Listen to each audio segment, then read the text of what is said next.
Thank you for watching this online class presentation from Cedarville University. Real-world experiences enhance a Cedarville education. Minister to children at an area hospital, teach at a local school, start a business. Students prepare for success with authentic first-hand experience. We invite you to learn more at cedarville.edu. So let's get after this question where we left off last time. Which is more devastating, flood or Babel? And it's the funny thing about it, as you read through the scriptures or as you hear it talked about, it's like the flood always grabs our attention, right? And I don't know if that's because, all the flannel graph we saw as kids, maybe, if you saw this, or bad movies, or just because we live near Kentucky, I don't know. But the flood always gets all sorts of press and Babel doesn't, right? But I do think that if you were to graph them out and say, okay, is the flood the bottom, right? And Babel is better, like the left-hand side shows? Or is Babel actually the bottom? There are an awful lot of people who would tend to kind of think the left one is right? The left one is right. The left one is correct, right? Because when you take a look at this, you think, okay, if you just compare them, in the flood, you die. In Babel, you live. Right there. Okay, that's all the farther you have to go.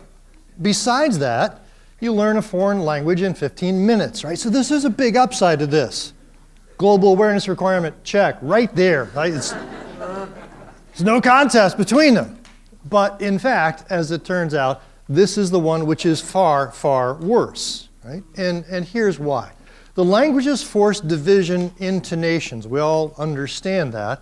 But the reason why is this. They are necessary to prevent further worldwide unity against God. If the people are getting together against God, that's ultimately incredibly destructive. And so God has to stop that, and the languages are the way. Now, the trouble with that is this.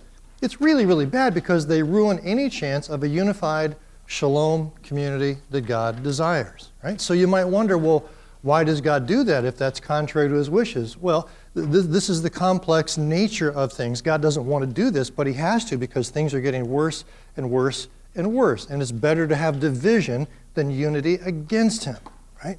So let's put this in perspective. Take a look at this big picture of world history.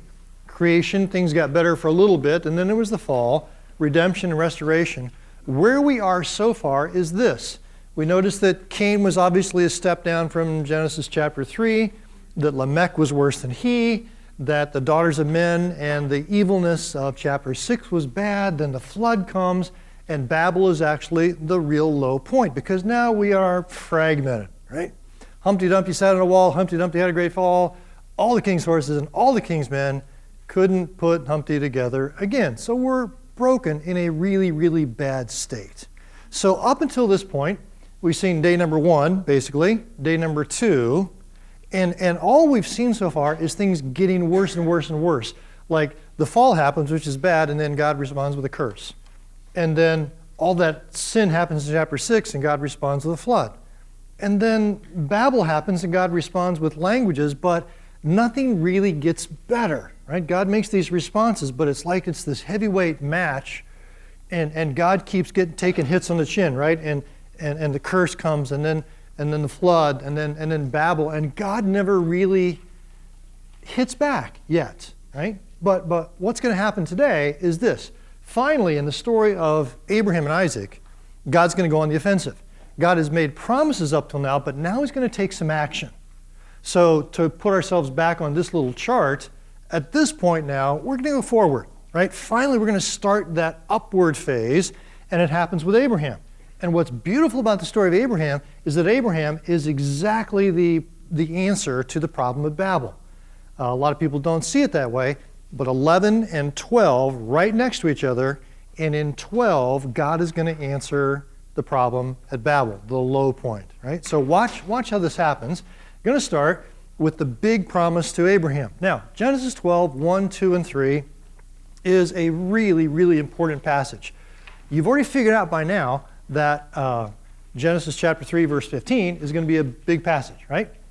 Genesis 12 is the same way, 12:1, 12:2, and 12:3. So let me simplify it like this and say that in 12:1, God promises to Abraham, I will give you this land. 12:2, he says, I will make a great nation out of you. And then there's more stuff in here, but I think the next biggest idea is 12:3. All nations will get blessed through you, right? So land, nation, and blessed through you. Now, the way I want to kind of picture that concept is this. In 12:1, we have land. In 12:2, we have a nation. And in 12:3, a leader. Now, if you're watching here and taking some notes carefully, you're going to say, whoa, hold on there. You pulled a fast one on us. You changed blessing all the nations of the earth with leader. And I did, and I'll explain that to you in a second. But it's easier, land, nation, and leader. Right? So, two big concepts I want you to see here. You know that's 2 because it's a 3,000 point font. Right? 2 big concepts I want you to remember from Genesis 12. And the first one is this. It is how I get leader out of 12:3. 12:3 simply says, all nations of the earth be blessed through you. Now, if you didn't read this verse in the context of all of Genesis, you might assume that basically it means this, that blessing is going to come from God through Abram out to the nations. But it's more complex than that, because if you actually read this according to the storyline, which is what we've been trying to do the last couple days, if you read it according to the storyline, it's more complex than that. Now, Paul gives us a little bit of a hint here when we go to the book of Galatians, because Paul is reading Genesis 12 in light of the big storyline. And what he says about it is this. He says, the scripture announced the gospel in advance to Abraham, all nations will be blessed through you. Right? Now just slow down for a second here. Last time I looked, the gospel was what? The good news about 3rd grade Sunday school answer, the good news about Jesus, right? So, do you see Jesus in Genesis 12:3? Well, you should, because Paul does. And how does Paul do it? Well, because Paul's been reading the storyline. He knows that all those genealogies in chapter 4 and chapter 5 all come from Genesis chapter 3, so that all nations getting blessed are not simply because of Abraham, but because of this ultimate person who's going to come, who's going to smash the head of the snake, right? So, to go back here to our little diagram, we're going to have to expand it a little bit and say, you know what? You can't do anything without the seed. And actually, the nations get blessed from the seed, right? And notice that it's nations, plural here, right? And the whole point here is now we're going to put Humpty Dumpty back together. All those nations that got fragmented, right, or into, the whole world got fragmented into nations in chapter 11, now in chapter 12, we're going to put them back together through this seed. So, Abraham, let's describe your role, right? Abraham, you're not the source of blessing, you're just the channel. The ultimate source of blessing is actually the seed. And so this is the way Paul and Moses and all of us should understand Genesis 12:3, because we read it in light of chapter 3. Right? Make sense so far? You guys still with me? Okay. So this blessing, which is really the restoration of relationships and rule, come down through the seed and out to the nations. So let me explain it like this then. Illustrate it like this. And what I'm trying to demonstrate here is I'm taking Genesis 12:1, 2, and 3, and I'm going to plop it right down on top of chapter 3. Because I want you to know that it's not a distinct promise. It is built right on top of it for a couple of reasons. Number one, because this leader in 12:3 actually is the seed, right? But land and nation are going to relate to 3:15 as well, and here's how, right? So let me show you the fulfillment of the nation and the land promise and how that relates to 3:15. So, I'm going to go to Exodus 19, which is where the nation promise gets fulfilled. And basically, what God says there when he's forming 2.5 million individuals into one nation is he says to them, I will make of you a kingdom of priests. Now, before we get to that, let me talk about the role of a priest. In any kind of religion, whether it's Judaism, Roman Catholicism, Buddhism, doesn't matter, there's always God, there's always a priest, and there are always people, right? So the priest is the mediator, takes prayers from the people to God, takes the blessings from God to the people. You always have a priest. But the funny thing is that what God is promising Israel here is, I will make you into a kingdom of priests. So this whole nation, I'm going to make into a nation of priests. That's Israel. Now, it should bring up this conundrum like, well, wait a minute, duh. If you do that, there's nobody left down here in the bottom to priest to, right? But, of course, there is. Who's left down there to priest to? Yeah, all the nations of the world, right? So all the nations of the world are still left down here. And what Israel is going to do is to tell all those nations about, fill in the blank for me, about the seed, right? So you're starting to see how it fits together here. God doesn't pull Israel out because he's tired of the nations. God pulls Israel out in order to reach the nations. Right? Now, let me talk to you about the third piece. And the third piece, yep, there's Humpty Dumpty again. I just like putting them out there. The third piece is the land. Genesis 12:1. When most people hear about the land, they read the Old Testament description that it's a land flowing with milk and honey and think, oh man, it must be beautiful. I can't wait someday to take a trip to Israel. I bet they'd be really, really cool. I bet it's just amazingly pretty. And when they get there, they find out it looks like that. Right? And you realize, whoa, this is not very pretty at all. And to be honest with you, it doesn't all look like that. There are some prettier parts of that, but that is not unusual at all. Right? And you see that and you realize, so this is why they were always stoning people in the Old Testament. That's exactly right. Right? I mean, it's easy. There are rocks everywhere. Right? So why did God put his people in this land if it's not the prettiest land in the world? Well, the reason he put them here is because it's a piece of real estate. And have you heard the adage? You know what's important about real estate? 3 things. What are the 3 things important about real estate? Location, and then there's location, and then there's location. Absolutely, right? If that doesn't make sense to you, watch this, okay? Because here's the world, or at least Europe, Africa, and Asia. And the only thing I should say before we go any farther is that this spot right here and this spot right here are untravelable. Right? Even 2,000 years after this time, when Paul gets on the scene, he tries to go across the Mediterranean a couple times, always fails, right? It always works out badly.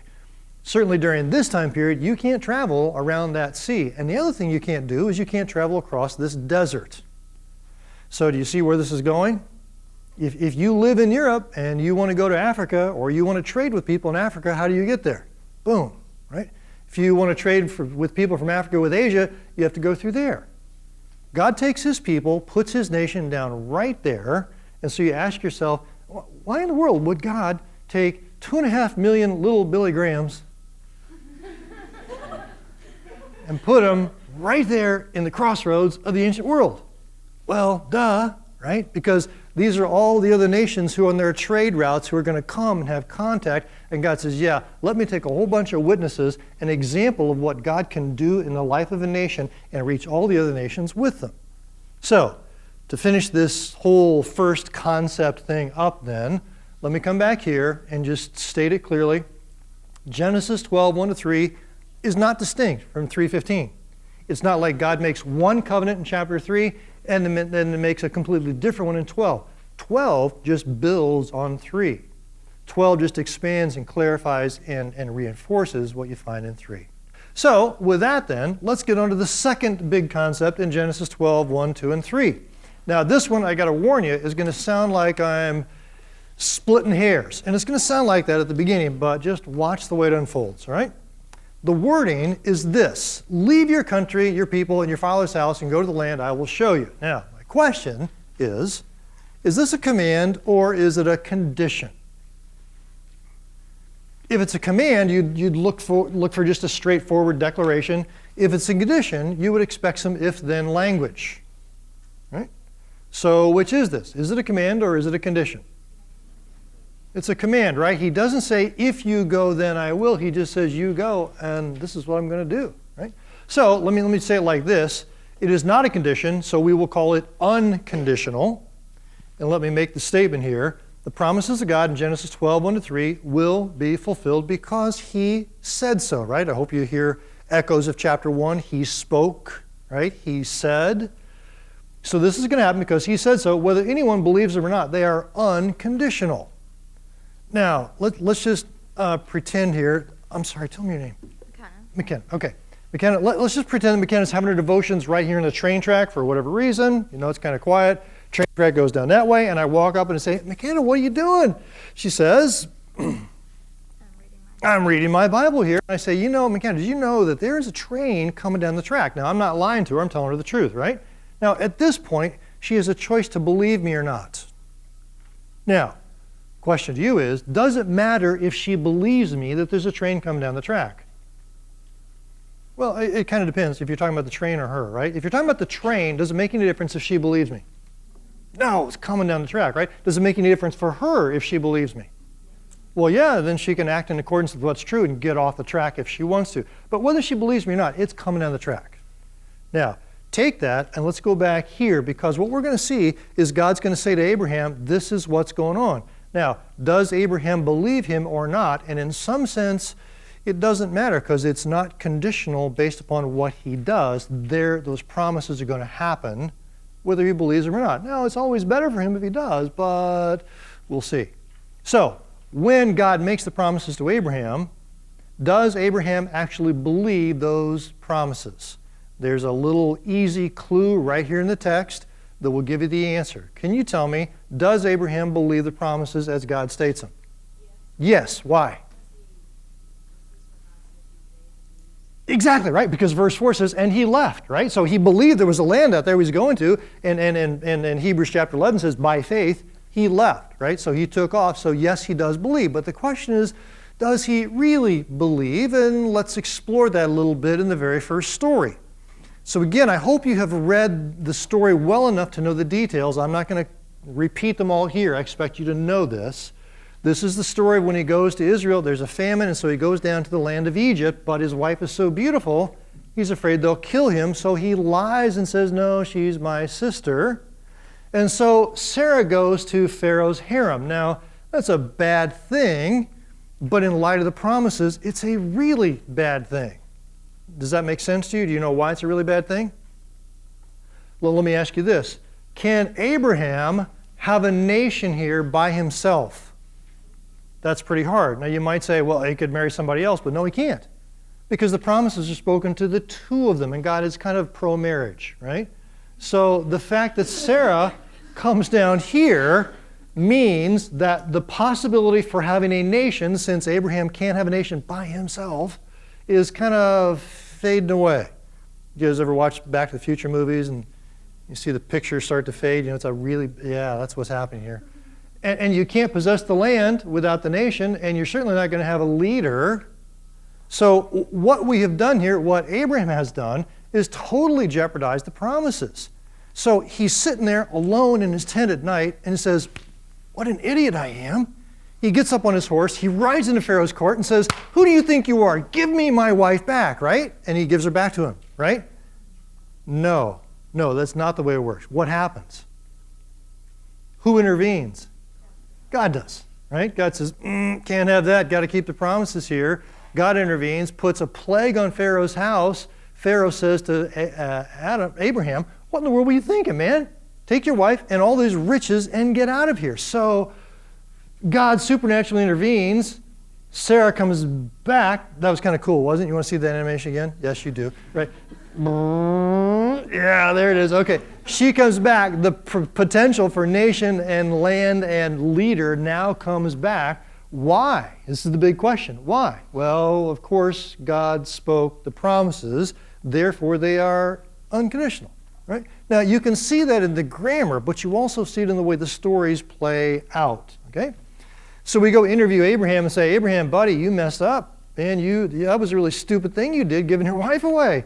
He says, yeah, I know, but I won't do it again. Good. Glad to hear. Okay. So let's take a look at the next story.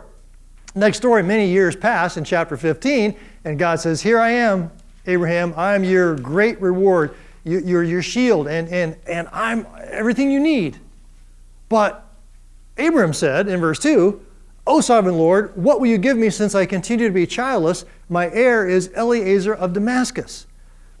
Abraham added, since you have not given me a descendant, then look, one born in my house will be my heir. Now, do you understand here what this discussion is really? Well, what's at the nub of this discussion? Do you understand? What's really going on here? What's this all about? Any ideas flash before your eyes at all? Because really this is all about the promises, right? You promised, but you haven't given me a son, so I guess I have to get involved in the Adopt-a-Seed program with Eliezer, right? And God's response is fascinating. What God says is this, but look. Now that's kind of a lame way to try to translate the word in Hebrew that doesn't translate very well, but it's an idea that says there is intense emotion in the sentence. And what we would probably do is put it in all caps, right? Which is what I did, right? So you say, don't it's bad etiquette, you don't ever want to write in all caps because it sounds like someone's shouting at you, and that's exactly what this word means, right? So to translate it, the word of the Lord came to him, and God said, this man will not be heir. This is a bad idea. That's really dumb. No, instead, a son who comes from your own body will be your heir, right? And he takes him outside and he says, gaze on the sky and look at the stars if you're able to count them. And it's supposed to be sort of a joke, right? Good luck with that one. Can you count those things, huh? That's a little hard, right? That's how many kids you're going to have. Now, to his credit, Abraham believed the Lord, and the Lord credited him for righteousness, which is great. This is a wonderful response on his part, right? Now, I don't know what Sarah said when she looked at all those stars, like, oh my goodness. But eventually, they're going to have that many kids, right? So this is a really, really great thing. So we look at Abraham, we say, okay, good, he's on track, right? He's believing, that's good, right? But then you look at the next story, which is not really very far away, and the Lord said to him, I'm the Lord who brought you out of the Chaldeans to Ur to give you this land. And Abraham said, what can I know that I am to possess it? Like, can you give me just a little more encouragement? Can you give me an object lesson? And God says, okay, I'll work with you. Here's what I will do. This is my object lesson to let you know that I will give you all these promises. And here's what he does. Take a heifer, a goat, a ram, each 3 years old, along with a dove and a young pigeon. Now, again, I hope you've read the details of the story. If you did, you realize that what he does is he takes these animals and he slaughters them and cuts them in two. And he lays them down, half of the animals in this side, then half the animals here, or we'll say it like this, a whole bunch of blood. And then let's get two Old Testament guys here, Bernie and Julio, right? Because this is the ceremony which they would typically do.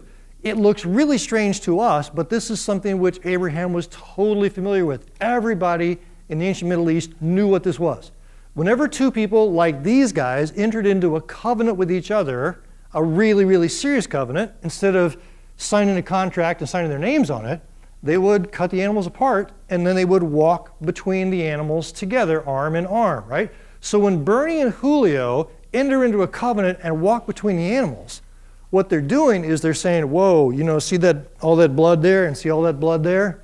If I don't keep my end of the bargain, may I end up like one of those dead animals, which is a powerful, sobering way to say, I'm really going to keep my end of the bargain here.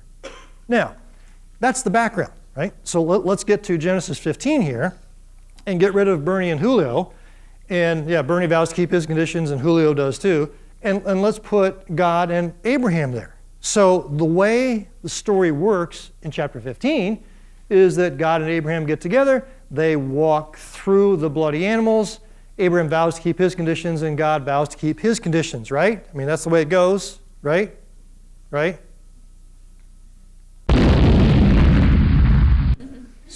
If I woke anybody up, I apologize. But no, that's not what happens, right? This is not it. And the whole point of the story is this is not the way it goes. I mean, that's the way you expect it to go. But it doesn't go that way. God makes a twist out of it. What does God do? Well, he does this. God gets ready to walk through, and then he takes Abraham, and what happens to Abraham here? Yeah, God takes him over, puts him by the tree, and he falls asleep, fast asleep, into a deep sleep, not even involved, totally unconscious, and God, in the form of this little torch, walks through the blood by himself. God vows to keep his conditions, and you understand what this is saying about Abraham then, right?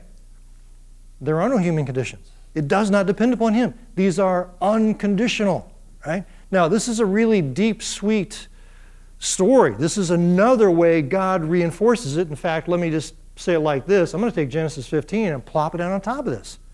So the promise just keeps getting clearer and surer. And what seemed to be a little grammatical point in 12:1 by the stories becomes an exclamation point where you say, whoa, this God's going to do this no matter what, right? And so we look at Abraham and say, Abraham, do you really believe now? And Abraham says, yes, I got it. Not going to make any more mistakes. I'm good. That's great, because chapter 16 is a story about Hagar, where, I won't go into details, but you know how it goes, I think.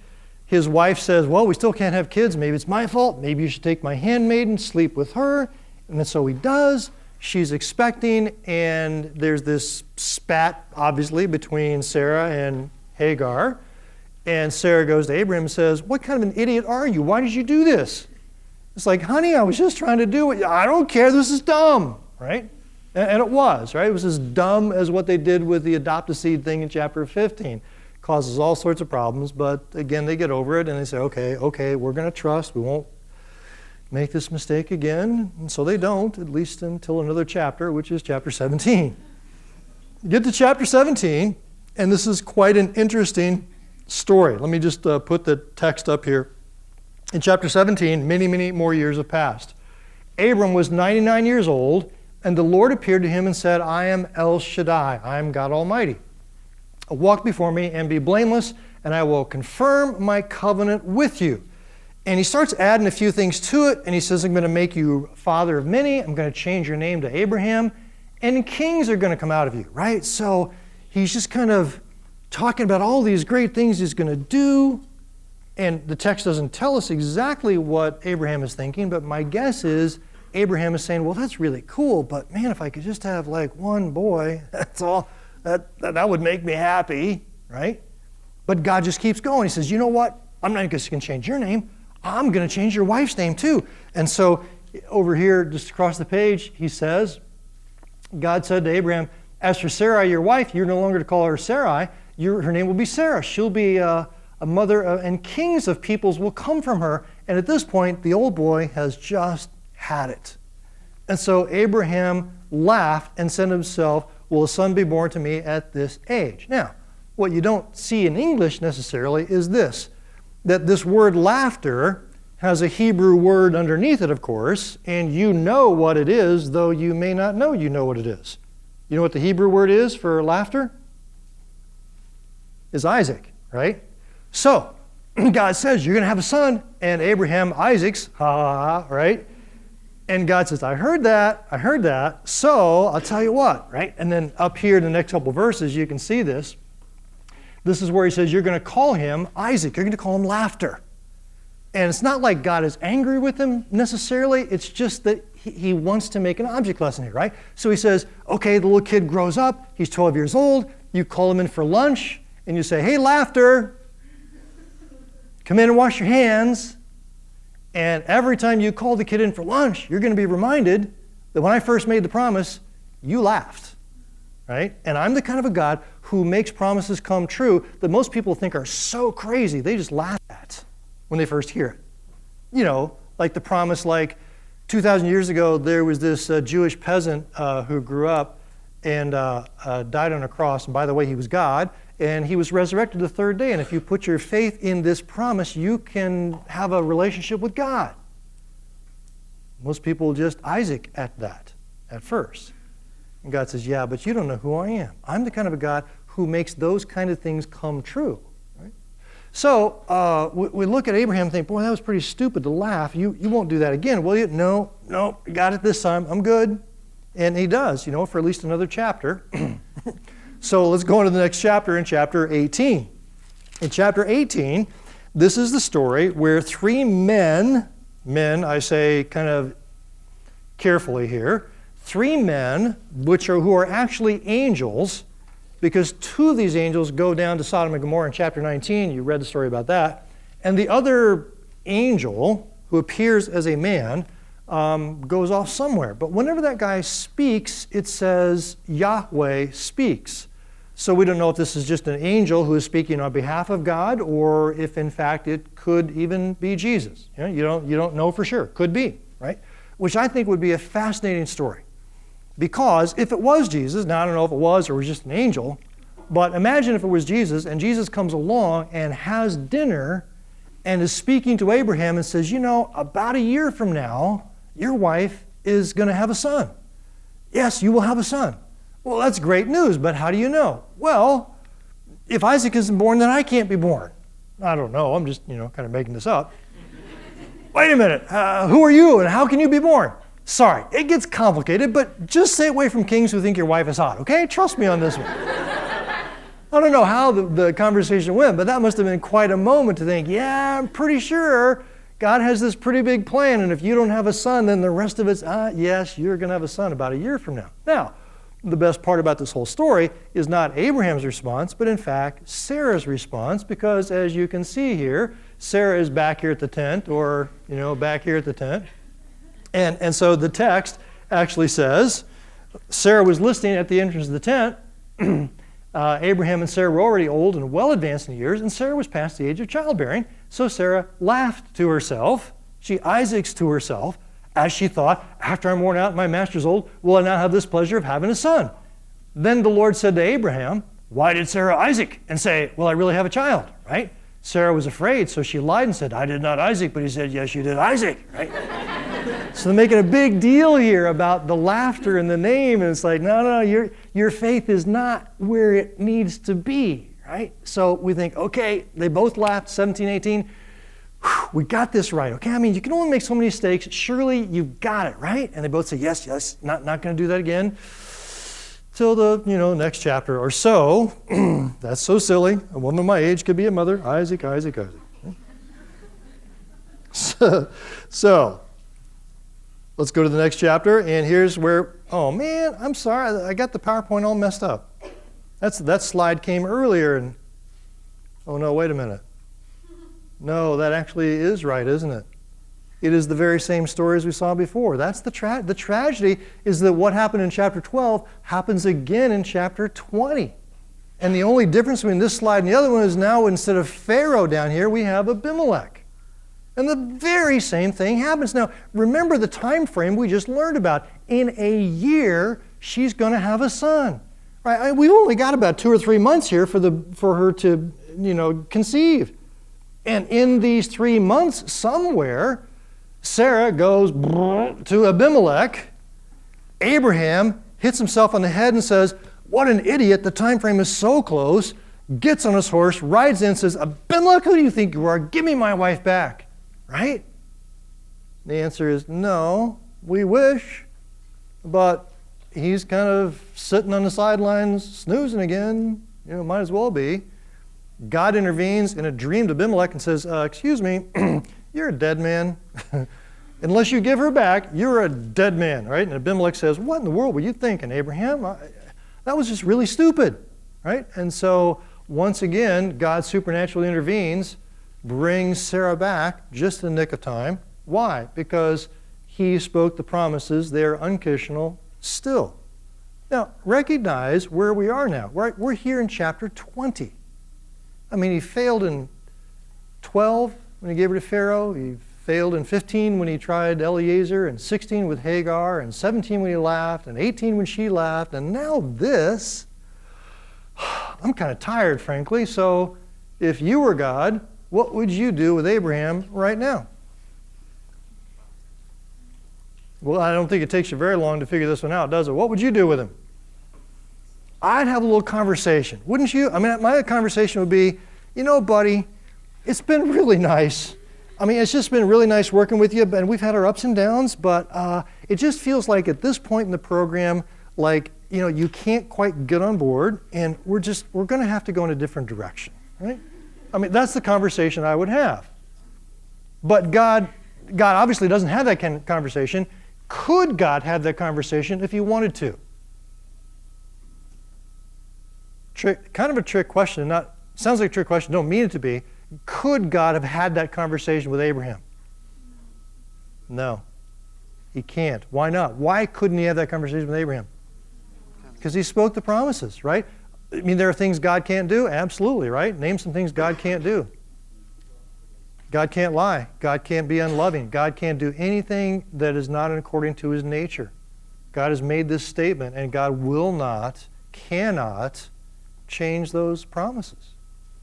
So what does it tell us about God? Well, again, it tells us he is absolutely committed to his word. He's committed to doing whatever is necessary to make these promises come true. So remember that train that was coming down the track? Are you starting to believe me that the train's really coming down the track? Yeah. And you'd get off of it too, wouldn't you?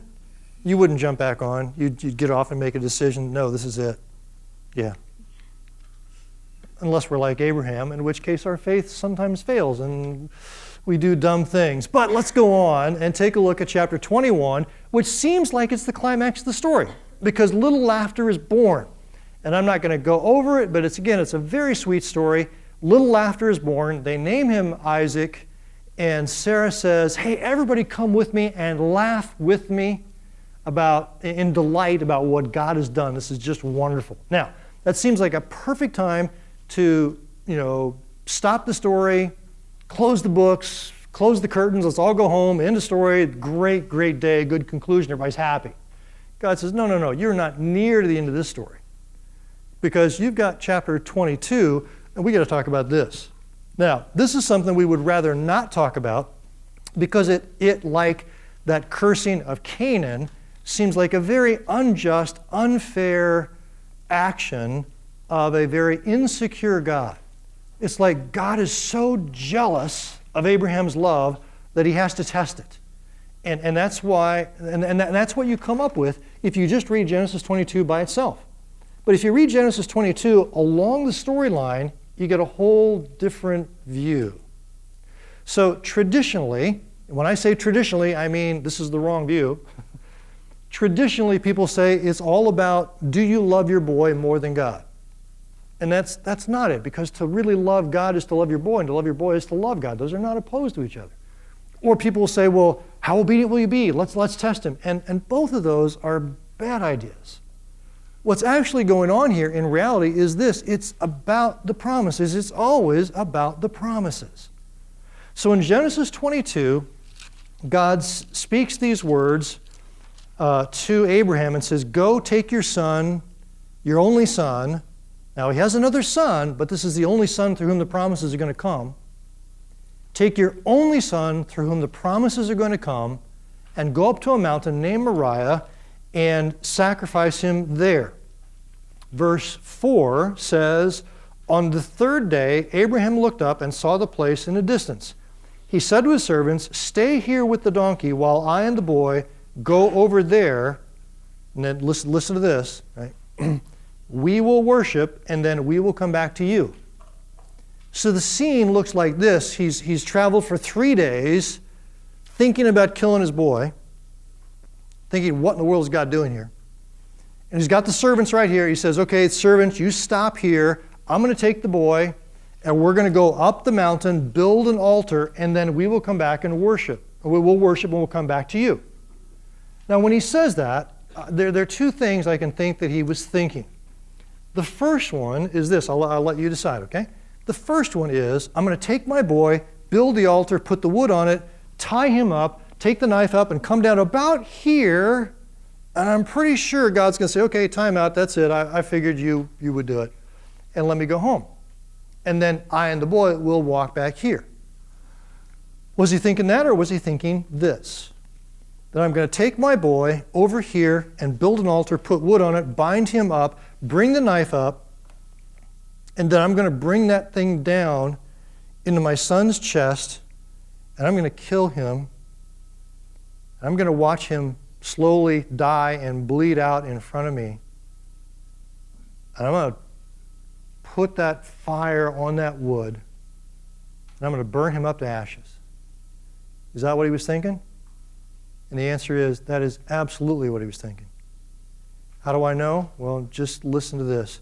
Because Abraham said in his heart, I will do what God asked me to do, but then because I know that the promises have to come true. I failed in chapter 12 and 15 and 16 and 17 and 18 and 20, but I think I finally got it. The promises have to come true, and they have to come through Isaac. So if I kill him and burn him up, then God will somehow take those ashes, form them back into my boy, and he will get off of that altar, and we will walk back. And not only will we walk back to the servants, but we will go home, and he will find the woman whom God has for him, and he will have a son who will have a son who will have a son who will come and smash the head of the snake and put the nations back together and fix everything like it was in the beginning. And that is exactly what he was thinking. And I know that because Hebrews chapter 11 says that, right? By faith, Abraham, when God tested him, offered Isaac as a sacrifice. He did it. He who had received the promises was about to sacrifice his one and only son, even though God had said to him, "It is through Isaac your offspring will be reckoned." Now, what that verse means is this, that as you looked at the promises, Abraham recognized that he was not the one through whom they came, that it was coming through him, and that Isaac was the channel.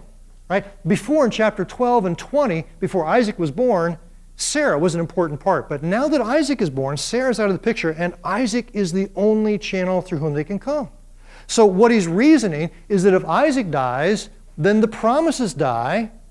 But what I know has to be true beyond a shadow of a doubt is that the promises will never die. So if the promises can't die, God must be going to take Isaac and put him back together.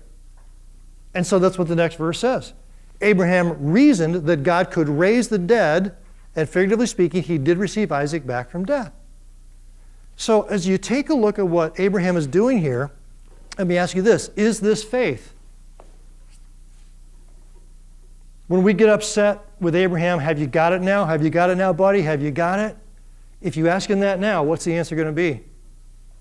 Oh my goodness, has he got it? This is amazing, incredible faith. I mean, you and I have had like 2,000 years to get used to the idea of resurrection. He'd never even heard the word.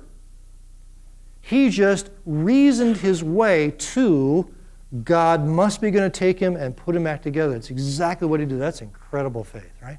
And yet, in the story, he's not the hero of the story, right? If he were the hero of the story, he never would have failed all those times.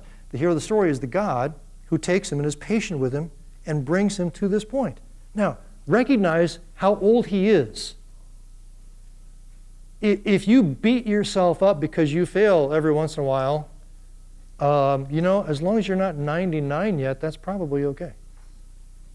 You realize that this is a lifetime that God brings him to this point. Do you trust that God can do the same work in you over time? Even if I fail today and fail tomorrow and fail the next day, that God, through time, as I walk with him by faith, can become this kind of person. That's exactly the story that's here. Right? Now, this is kind of a triumphal story because this really ends up well, but let me show you a couple of other things. And what I want to show you is this, that they were in Beersheba, and they travel up to a place called Moriah, a mountain there, which 2,000 years later we're going to call Jerusalem. And don't miss the picture here. We've got this father who really, really, really, really loves this son through whom the promises are coming, who's walking up this mountain with wood on his back in order to be a sacrifice. You get it? You see it? Right? It's amazing, amazing, wonderful picture. Why go to that mountain? Isaac doesn't have to be that sacrifice because there is a beloved son who's going to be. So if you look in Hebrews 11:17, you'll notice that Isaac is called an only begotten son, right? Because he's a special son. There are only two sons called only begotten. This one and that one from John 3:16, right? So as we take that picture where we originally had Noah as kind of a nice shadowing, I think we can do the same thing with Isaac and say, that's a pretty nice foreshadowing of what God's going to do. But let me share with you one more story before we quit, and that's one you probably never heard preached because it seems like a real downer of a story. And by itself, it is. But when you put it in the context of the whole storyline, it's beautiful. And here's what it is. Sarah finally dies. I don't know if kings are still thinking she's beautiful when she dies or not, but, she finally kicks the bucket. And when she does, Genesis chapter 23, Abraham has to go to the people who own the land and say, I need to buy a burial plot. And it looks like they're being really nice to him because they say, just go ahead and take it. But if it feels like they're being nice to him, it's probably because you've never been around a lot of the world where people barter for what they want. Ephron, the guy who eventually sells them the place, says, what's 400 shekels between you and me? I'll tell you what 400 shekels is. It's absolute stinking highway robbery. It's 20 times what he ought to have to pay. And the truth is, Abraham gets totally swindled. Now, he has enough money to pay it, so it's cool, right? But Abraham says, look, I'm an alien and a stranger. please sell me some property. So at the end of his life, he gets this tiny little cave burial plot, and he has to pay through the nose for it. You say, okay, why that story? Well, like we do everything here, let me scoot ahead to this quickly. We're going to compare it with the promises. What does this say about fulfillment of the promises? What does it say about the land? At the end of his life, God said, at the beginning of his life, God said, you're going to have all of it. At the end of his life, what's he have? Tiny little piece he has to pay through the nose for. He gets treated like an outsider. When he is heir of all of it, he just owns a little piece of it. And what that says about the promises is, you know what? We're not there yet. Now, that's kind of counterintuitive. You say, what's the point of that? Because we want to say God keeps the promises. The answer is, well, he will, but he hasn't yet. And that's why the story of Abraham becomes such an example for us. Now, watch this, right? Hebrews chapter 11 says, referring to him and many others, all these people were still living by faith when they died. They did not receive the things promised, right? They only saw them and welcomed them from a distance. And they admitted they were aliens and strangers on the earth. Only place in the Old Testament where Abraham mentions that is in Genesis 23. The writer of Hebrews chapter 11 is thinking back to Genesis 23 and says, look, see that? They didn't get what they were promised. God promised something better that for us, that only together with us would they receive the promises. Now, I put the tree of life up there just as a reminder, right? Tree of life is not here yet. Promises are not here yet. That's something future. If you expect this life to be fulfillment, forget about it. Put your hope completely on the future when Jesus comes back, right? That's what Abraham does. He lives in expectation of what God is going to do. By faith, he waits and looks and hopes for the coming of his Savior. Abraham did, and we do the same thing. Peter says, we're like aliens and strangers. Same kind of thing.